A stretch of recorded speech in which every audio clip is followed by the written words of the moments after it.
Pai Senhor, meu amado, bem-vindo de volta à nossa escola bíblica. Nós estamos estudando o livro de Isaías. Então pega a sua Bíblia, pega o seu caderno de estudos, ora ao Senhor, pede a Ele discernimento, entendimento, conhecimento, sabedoria. Pede a Ele proteção para que nós possamos desvendar dos seus mistérios. Nós já estamos no capítulo 24. Então, se você ainda não leu, para o vídeo agora, dá uma lida primeiro no capítulo 24, 25 e 26, porque este vídeo ele tratará desses três capítulos. Nós estamos na primeira parte ainda, nesse grande bloco que vai até o capítulo 35, e dentro dele nós já estamos no capítulo 24, 25, 26 e 27, acabei esquecendo do 27, que trata do reino de Deus. O 24, ele está tratando aqui, ele está falando aqui de uma grande tribulação, de um julgamento do mundo.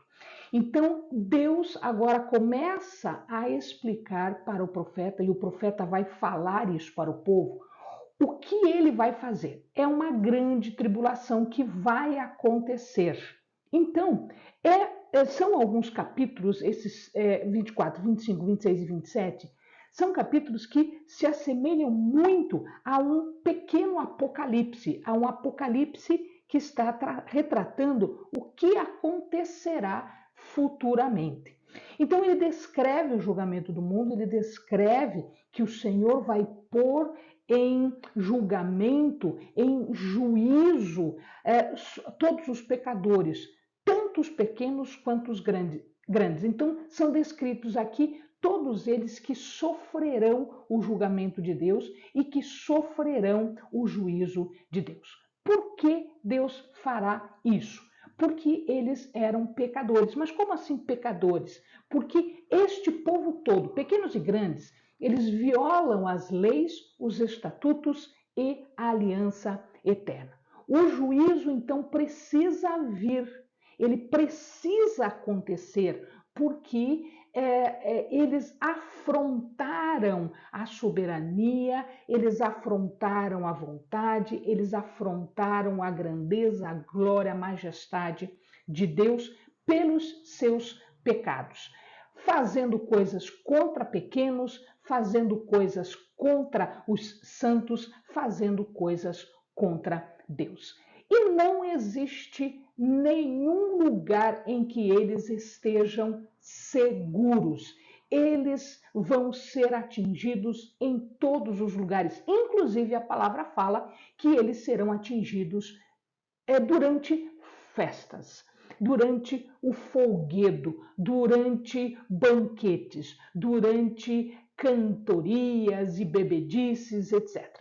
Isso significa dizer o seguinte, que por mais que Deus estivesse falando as coisas para eles, eles não estavam nem aí, eles não estavam nem um pouco preocupados com as coisas de Deus. Mas um pouco vai restar, e ele fala que é como se tivesse uma colheita. Então, quando se balança o tronco, os ramos da oliveira, caem todos os que estão maduros e os outros ficam lá. Quando se passa, quando se colhe as coisas, então ele conta que será assim. Poucos ficarão depois desta colheita, que é o julgamento de Deus. Aqui Deus está dando um símbolo. É como acontece com a colheita, vai acontecer no julgamento. E estes que restarão, eles vão cantar e glorificar o Senhor. Por quê? Porque eles foram salvos daquelas pessoas que eram más, que eram ruins e que faziam toda a sorte de perversidade contra os santos de Deus. Ele continua que esta ação vai acontecer em duas ondas, como se fosse um terremoto. Tudo vai mexer, tudo vai tremer, a terra vai sacudir. Se nós lembrarmos, Apocalipse fala de alguma coisa assim também. Então ele diz aqui que são duas ondas de terremoto, como os terremotos, como o sacolejar da terra num grande terremoto, vai ser duas ondas também. Aqueles que são poderosos, aqueles que são grandes, eles vão para a masmorra, eles vão para a cadeia e depois serão chamados diante de Deus para explicar por que fizeram o que fizeram. Enquanto isso acontece, até os astros do céu se envergonham, até os astros do céu ficam confusos, lua, céu, estrelas, tudo fica envergonhado e confuso de tudo isso que está acontecendo. Mas Deus, o Senhor Todo-Poderoso, no final deste capítulo, ele é entronizado em esplendor no Monte Sião. O 25, ele tem duas partes também, o capítulo 25. Se você não leu, dá uma paradinha, dá uma lida.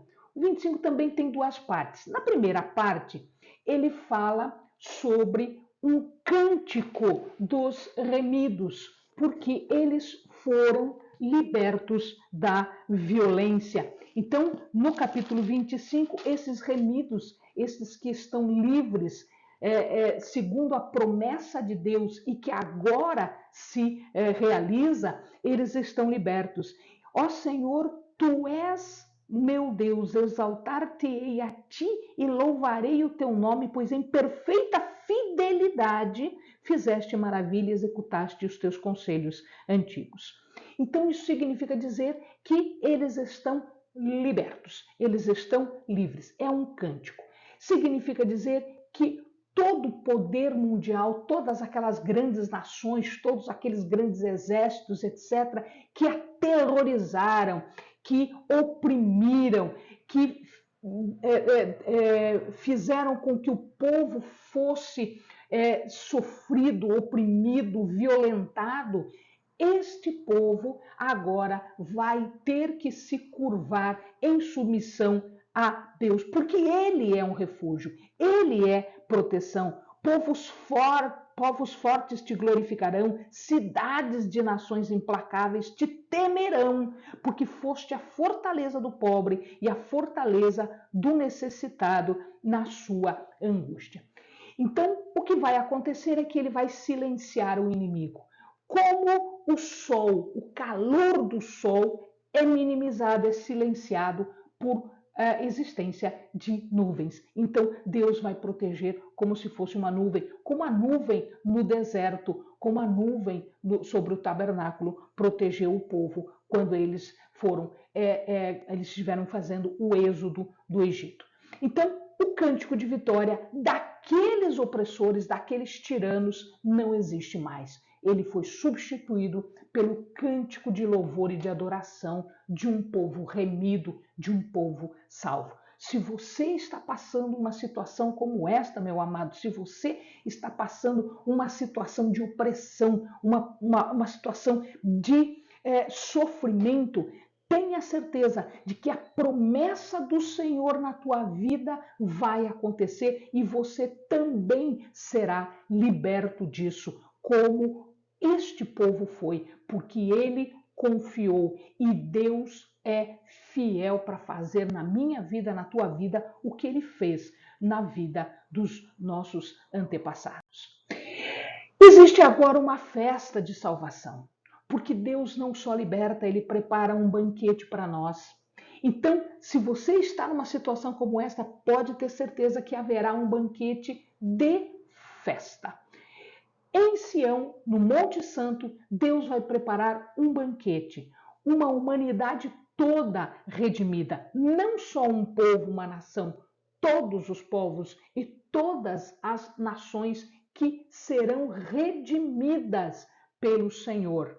O profeta retrata agora, na palavra de Deus, aquela humanidade, aquelas pessoas, aquelas nações que sofreram, que foram oprimidas, que foram violentadas e agora Tira-se o véu, aquela mortalha de sofrimento. Ele vai rasgar esse véu, ele vai rasgar a mortalha de sobre as nossas cabeças, como ele fez com o povo, como ele está prometendo para o povo, e ele vai enxugar as lágrimas. Olha lá, ele vai aniquilar a morte para sempre, e assim enxugará o Senhor Deus as lágrimas de todos os nossos rostos. Amado, meu querido, quem veio para vencer a morte, senão o Filho de Deus, o Cristo Messias, Jesus? Ele veio enxugar as nossas lágrimas, ele veio e morreu por nós para vencer a morte por nós. A salvação é a daqueles que escapam a este tipo de julgamento e eles vão clamar o nome do Deus de Israel, a glória e a majestade do nosso Deus. E ele faz uma comparação agora. Ele falou de Sião, da festa que vai acontecer em Sião, e agora ele fala de Moabe, que está representando todo o povo pecador. A mão do Senhor vai cair sobre eles pesadamente, sobre um mundo altivo, orgulhoso, arrogante e hostil a Deus e aos seus servos. Nesse capítulo, do 26 em diante, Deus começa a falar de uma outra maneira.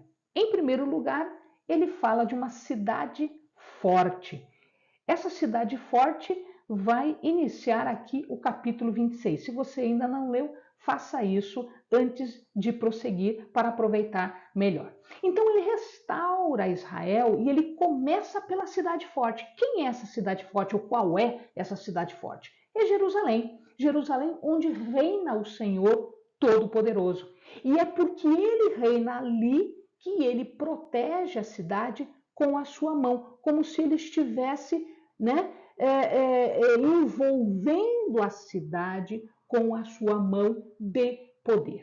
E ele fala que ali haverá a habitação de uma nação justa e fiel. O que quer dizer isso? Aquela nação que observa a aliança. Né? Ele diz assim: abrir as portas para que entre nela a nação justa. Né? Essa nação justa é que vai habitar ali. Eles serão justos e fiéis. E porque eles serão justos e fiéis, serão confiantes em Deus e serão protegidos por Deus. Então presta atenção aqui: justo, fiel, igual a confiar em Deus, igual a ser protegido por Deus, porque ele é a rocha que protege a Sião, protege a Jerusalém, protege o seu povo, tornando-a inconquistável. Inconquistável quer dizer inexpugnável. Fortaleza inexpugnável quer dizer um lugar que não pode ser conquistado. Tu conservarás em paz, não vai ter guerra. Né? Confiai no Senhor perpetuamente, pois o Senhor é uma rocha eterna. Ou seja, existe uma promessa aqui para aqueles que confiam, para aqueles que são fiéis à aliança. Ele continua. Ele diz que Deus torna nivelado o caminho do justo. O caminho do justo é todo plano. Tu, está falando de Deus, retamente pesas o andar do justo. O que significa que o caminho é nivelado? Significa que não tem obstáculo, não tem buraco, não tem armadilha, não tem nada. Que Deus não possa nos livrar. Isso não significa que não vai ser, que vai ser fácil, isso não significa que vai ser um mar de rosas. Não, significa dizer, meu amado, que Deus está nivelando o nosso caminho e Ele está alertando os nossos passos, os nossos pés para algum obstáculo, para alguma armadilha, para algum buraco, para o abismo. Deus está nivelando. Não significa que a nossa vida será fácil. Significa que Deus estará conosco. E aí o povo diz: bom, se Deus está nivelando o nosso caminho, se eu confio em Deus, se eu sou fiel, então ele espera que Deus agora castigue os adversários e faça a redenção dos povos. E é Deus que vai fazer essa redenção. Ele vai castigar os adversários, redimindo o povo. O juízo de Deus é perfeito. E ele vai pôr em juízo, ele vai pôr em julgamento todas as pessoas, inclusive nós. Ele vai começar por nós, ele começa pelo seu povo. Mas este julgamento de Deus, ele tem dois resultados. O resultado que leva ao conhecimento, à prática da justiça e o arrependimento. E o resultado que leva à destruição dos inimigos. Que a ira de Deus consuma os inimigos. É isso que eles estão pedindo. Então, por um lado, a redenção com o conhecimento e a prática da justiça e o arrependimento. Por outro lado, a destruição, o ser consumido pelo fogo da ira, pelo fogo do zelo de Deus. E quando isso acontece, se restabelece ou se estabelece a paz para os justos. Por isso ele fala de uma cidade de paz, Jerusalém, né? A cidade de paz, a monte de paz. E isso significa a libertação dos povos inimigos. E ele continua ainda, que essa redenção é uma redenção completa. Por que uma redenção completa? Porque ele vai destruir de uma tal maneira que ninguém vai voltar. E aí ele começa a falar, ele começa a comparar o seu povo com o outro povo, o povo inimigo. Então, a destruição, a remissão de Deus do seu povo significa a destruição dos inimigos. E é uma destruição tão completa, é uma destruição tão profunda, que eles nunca mais vão voltar. E isso a gente viu na história, a gente conta isso para vocês à medida em que a gente vai falando das nações que nunca mais voltaram. A ação, esta ação é uma resposta àquela oração que a gente acabou de ver. A gente acabou de ver, um pouquinho antes, a gente acabou de ver a oração do povo. Então o povo vai orar. Meu amado, quando você ora, quando você pede que seja libertado, que seja livre da opressão, que seja livre dos inimigos, Deus te escuta. Ah, mas eu estou tão oprimido, oprimida, que eu não consigo orar. Suspire. Suspire. Deus escuta. Deus não precisa ouvir tuas palavras. Deus precisa ouvir teu coração. Se o teu coração fala por palavras, amém? Se o teu coração não consegue falar por palavras, ele vai falar por lágrimas, ele vai falar por suspiros. Grandes suspiros, grandes orações em suspiros foram ouvidas pelo Senhor e grandes livramentos foram feitos. Suspire. No meio desse suspiro, louve ao Senhor, porque Ele está te ouvindo, Ele está ouvindo o teu coração. E ele diz mais, ele diz que estes justos que foram oprimidos deste jeito, que oraram ou que suspiraram por livramento, eles vão se levantar mesmo que estejam mortos. Eles viverão, eles ressuscitarão. Deus os faz voltar à vida. Aqui, ele pode estar falando de uma morte espiritual, como ele pode estar falando de uma morte de um grupo inteiro, onde só os poucos ficaram e eles vão acabar se aumentando o seu número. Ele fala que ele é um orvalho. O que é um orvalho? Orvalho é símbolo de refrigério, poder vivificador. Então a gente pede para o Senhor, Senhor, desce com o teu orvalho sobre a minha alma. Isso significa que vem com refrigério, vem dar sossego, vem dar calma ao nosso coração, vem vivificar. O orvalho da luz da manhã, os primeiros orvalhos da manhã, ele tem um poder que vem de Deus. Ele vem com luz, ele vem com vida. E ele vem diretamente do trono de poder e majestade e glória de Deus. E é por isso que nós podemos ser ressuscitados desta forma. E ele continua agora pegando o 26 e pegando o 27, falando da destruição deste poder mundial e da bênção que esta destruição vai trazer para o povo de Deus. Ou seja, por um lado, destruição, por outro lado, bênção. E Deus diz assim para que o povo se esconda nos seus quartos. Por que ele quer que se esconda nos quartos? Porque o seu juízo vai se estender pela terra toda. Durante o julgamento, Deus não quer que ninguém se machuque, que ninguém se envolva com o pecado, com o mundo. Nós precisamos ficar isolados. Vai para o quarto. Se isola no quarto, que é para não sofrer a mesma punição de destruição do mundo pecador. Então fica no quarto, mas não é por muito tempo não. É por um tempo suficiente para que se faça a destruição, o julgamento de Deus. Deus não precisa de muito tempo. Deus precisa de segundos, minutos para fazer o seu juízo. E aqui ele fala que o juízo vai alcançar três monstros. Que monstros são esses? Ele fala de Leviatã. Leviatã era uma serpente, era um bicho mitológico que era, na verdade, um monstro. Era, na verdade, um monstro, uma serpente, um bicho muito ruim, muito mau, muito feio. E ele diz que ele vai destruir o Leviatã ou a serpente veloz.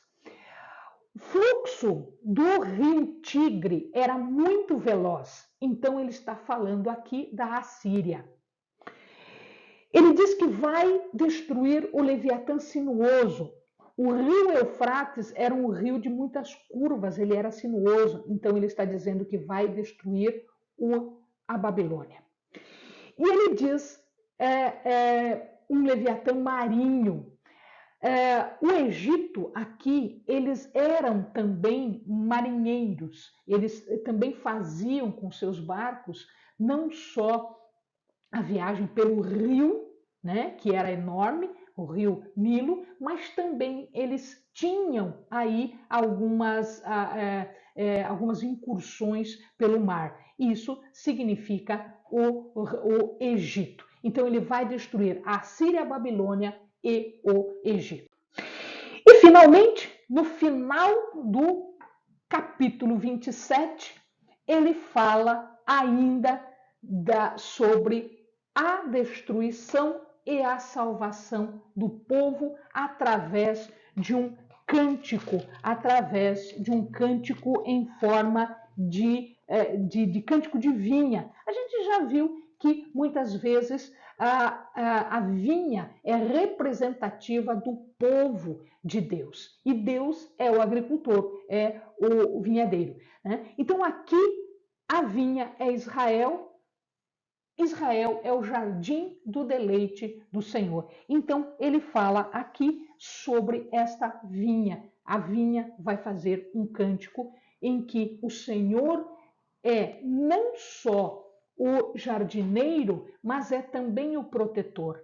Ele guarda a vinha e ele fornece água, chuva suave. Não é chuva de tempestade, é chuva suave.